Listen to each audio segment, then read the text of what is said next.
জানিয়ে দিব হাতে থাকা সর্বশেষ আপডেট আন্তর্জাতিক সংবাদ। প্রথমেই সংবাদ শিরোনাম, এরপর বিস্তারিত। চিকেন স্নেকে কড়া নজর দিল্লির। আরও জানিয়ে দিব ইরানে মার্কিন হামলার পর ফের বাড়ল তেলের দাম। আরও জানিয়ে দিব যুক্তরাষ্ট্রের হামলার পর কড়া সতর্কবার্তা দিল ইরান। সর্বশেষ জানিয়ে দিব শক্তিশালী ভূমিকম্পে কাঁপল চিলি। চিকেন স্নেকে কড়া নজর দিল্লির। ভারতের উত্তর পূর্বাঞ্চলের প্রবেশদ্বার হিসেবে পরিচিত শিলিগুড়ি করিডর বা চিকেন স্নেককে ঘিরে নতুন করে তৎপরতা শুরু করেছে দেশটির কেন্দ্রীয় সরকার। সীমান্ত নিরাপত্তা, সামরিক প্রস্তুতি এবং অর্থনৈতিক উন্নয়নকে একসঙ্গে সামনে রেখে উত্তরবঙ্গকে বিশেষ কৌশলগত অঞ্চল হিসেবে গড়ে তোলার পরিকল্পনা নেওয়া হচ্ছে বলে প্রশাসনিক ও গোয়েন্দা সূত্রে জানা গেছে। এই উদ্যোগকে ঘিরে রাজনৈতিক মহল থেকে সাধারণ মানুষের মধ্যেও কৌতূহল তৈরি হয়েছে। চিকেন স্নেক নামে পরিচিত এই সরু ভূখণ্ড ভারতের মূল ভূখণ্ডকে উত্তর পূর্বাঞ্চলের সঙ্গে যুক্ত করেছে। একদিকে বাংলাদেশ, অন্যদিকে নেপাল ও ভুটানের সীমান্ত ঘেরা এই অঞ্চল দীর্ঘদিন ধরেই ভারতের নিরাপত্তা নীতিতে অত্যন্ত গুরুত্বপূর্ণ বলে বিবেচিত। বিশেষ করে চীন সীমান্তের নিকটবর্তী তিব্বতের চুম্বি উপত্যকাকে কেন্দ্র করে সামরিক দৃষ্টিকোণ থেকে এই এলাকার গুরুত্ব আরও বেড়েছে। সম্প্রতি উত্তর দিনাজপুরের চোপড়া, অসমের ধুবড়ী এবং বিহারের কিষানগঞ্জ এলাকায় নতুন সামরিক ঘাঁটি তৈরির খবর সামনে এসেছে। একই সঙ্গে উন্নত ক্ষেপণাস্ত্র ব্যবস্থা নিয়ে সেনাবাহিনীর বিশেষ বাহিনীকে প্রস্তুত রাখা হয়েছে বলেও জানা গেছে। এর পাশাপাশি উত্তরবঙ্গের কয়েকটি গুরুত্বপূর্ণ সড়কের দায়িত্ব কেন্দ্রীয় সড়ক কর্তৃপক্ষের হাতে তুলে দেওয়া হয়েছে। প্রশাসনিক সূত্রের দাবি, এসব পদক্ষেপ শুধু সামরিক ব্যবস্থাকে শক্তিশালী করার জন্য নয়, বরং উত্তরবঙ্গকে অর্থনৈতিক ও যোগাযোগের কেন্দ্র হিসেবেও গড়ে তুলতে চাইছে দিল্লি। শিলিগুড়িকে কেন্দ্র করে পাহাড় ও সমতল অঞ্চলকে যুক্ত করে একটি বৃহৎ কৌশলগত অঞ্চল তৈরির পরিকল্পনা চলছে বলে জানা গেছে।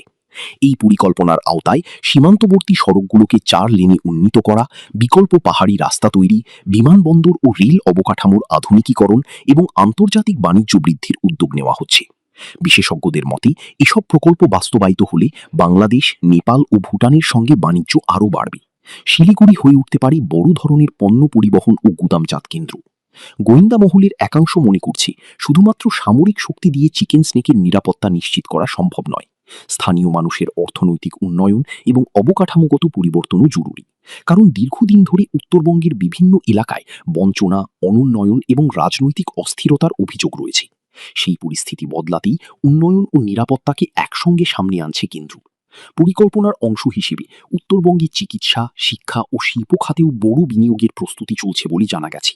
নতুন শিল্পনগরী, উন্নত হাসপাতাল, প্রযুক্তি কেন্দ্র এবং পর্যটন শিল্প গড়ে তোলার কথাও ভাবা হচ্ছে। এতে বিপুল কর্মসংস্থান তৈরি হতে পারে বলে আশা করা হচ্ছে। রাজনৈতিক পর্যবেক্ষকদের মতে, রাজ্যে রাজনৈতিক পালাবদলের পর কেন্দ্রের এই ইরানে মার্কিন হামলার পর ফের বাড়ল তেলের দাম। ইরানে মার্কিন সামরিক হামলার পর আন্তর্জাতিক বাজারে আবারও বাড়তে শুরু করেছে অপরিশোধিত জ্বালানি তেলের দাম। এর আগের সেশনে ব্রেন্টের দাম 7% কমে যায়। মঙ্গলবার 26 মে ব্রেন্ট ক্রুডের দাম প্রায় 2% পর্যন্ত বেড়েছে। বাজার বিশ্লেষকদের মতে, যুক্তরাষ্ট্র ও ইরানের মধ্যে যুদ্ধবন্ধে এখনও চূড়ান্ত সমঝোতা না হওয়ায় বিনিয়োগকারীদের মধ্যে উদ্বেগ তৈরি হয়েছে, যার প্রভাব পড়েছে তেলের বাজারে। এদিন ব্রেন্ট ক্রুডের দাম ব্যারেল প্রতি $1.40 বা প্রায় 1.5% বেড়ে দাঁড়ায় $97.56। যদিও আগের সেশনে ব্রেন্টের দাম 7% কমে গিয়েছিল। অন্যদিকে যুক্তরাষ্ট্রের ওয়েস্ট টেক্সাস ইন্টারমিডিয়েট অপরিশোধিত তেলের দাম দাঁড়ায় ব্যারেল প্রতি $91.25। তবে শুক্রবারের তুলনায় এটি এখনও প্রায় 5.5% কম রয়েছে। মার্কিন সেন্ট্রাল কমান্ড জানিয়েছে, ইরানের দক্ষিণাঞ্চলে ক্ষেপণাস্ত্র উৎক্ষেপণ কেন্দ্র ও মাইন পেতে থাকা কয়েকটি নৌযানে হামলা চালানো হয়েছে। যুক্তরাষ্ট্রের দাবি, তাদের সেনাদের সুরক্ষার জন্যই এই হামলা চালানো হয়েছে। এদিকে ইরানের গণমাধ্যম জানিয়েছে, সোমবার হরমুজ প্রণালীর কাছাকাছি বন্দর আব্বাস ও উপকূলীয় এলাকায় বিস্ফোরণের শব্দ শোনা গেছে। যুদ্ধ শুরুর পর থেকে ইরান কার্যত উপসাগরীয় অঞ্চলে অ-ইরানি জাহাজ চলাচল সীমিত করে রেখেছে। এতে বৈশ্বিক তেল ও গ্যাস সরবরাহের প্রায় 5 ভাগের 1 ভাগ বাধাগ্রস্ত হয়েছে এবং আন্তর্জাতিক বাজারে জ্বালানির দাম 50% বেশি বেড়েছে। এই অবস্থায় ইরানের শীর্ষ আলোচক ও পররাষ্ট্রমন্ত্রী সোমবার কাতারের রাজধানী দোহায় সম্ভাব্য শান্তি চুক্তি নিয়ে আলোচনা করেন। যুক্তরাষ্ট্র ও ইরান উভয়ই জানিয়েছে, যুদ্ধবন্ধে একটি সমঝোতা স্মারকের বিষয়ে অগ্রগতি হয়েছে। সম্ভাব্য চুক্তির আওতায় ইরান ৩০ দিনের মধ্যে হরমুজ প্রণালী থেকে মাইন সরিয়ে নিতে পারে। এরপর সব দেশের জাহাজ নিরাপদে চলাচল করতে পারবে এবং ইরান ট্রানজিট ফি আদায়ও বন্ধ করবে। শক্তিশালী ভূমিকম্পে কাঁপল চিলি। দক্ষিণ আমেরিকার দেশ চিলির উত্তরের আন্তোফাগাস্তা অঞ্চলে শক্তিশালী ৬.৮ মাত্রার ভূমিকম্প আঘাত হেনেছে। সোমবার স্থানীয় সময় বিকালে এই ভূমিকম্প অনুভূত হয়। তবে তাৎক্ষণিকভাবে কোনো হতাহত বা বড় ধরনের ক্ষয়ক্ষতির খবর পাওয়া যায়নি। চিলি বিশ্ববিদ্যালয়ের জাতীয় ভূকম্পন কেন্দ্র জানিয়েছে, ভূমিকম্পটির উৎপত্তিস্থল ছিল কালামা শহরের দক্ষিণে প্রায় ১২ কিলোমিটার দূরে। কম্পনটি আশপাশের বিভিন্ন এলাকাতেও অনুভূত হয়েছে। ভূমিকম্পের পর চিলির হাইড্রোগ্রাফিক ও ওশিয়ানোগ্রাফিক সার্ভিস জানায়, এই কম্পনের ফলে সুনামি হওয়ার মতো পরিস্থিতি তৈরি হয়নি, তাই উপকূলীয় এলাকায় কোনো সুনামি সতর্কতা জারি করা হয়নি। প্রশান্ত মহাসাগরীয় রিং অফ ফায়ার অঞ্চলে অবস্থান হওয়ায় চিলিতে প্রায়ই ভূমিকম্প হয়। নাজকা ও দক্ষিণ আমেরিকান টেকটনিক প্লেটের সংঘর্ষের কারণে দেশটিতে নিয়মিত ছোট বড় ভূমিকম্প আঘাত হানে। চিলির ইতিহাসে বিশ্বের সবচেয়ে শক্তিশালী ভূমিকম্পও হয়েছিল।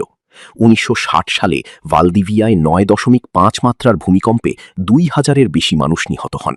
এছাড়া ২০১০ সালে ৮.৮ মাত্রার আরেকটি ভয়াবহ ভূমিকম্প ও সুনামিতে ৫ শতাধিক মানুষের মৃত্যু হয়েছিল।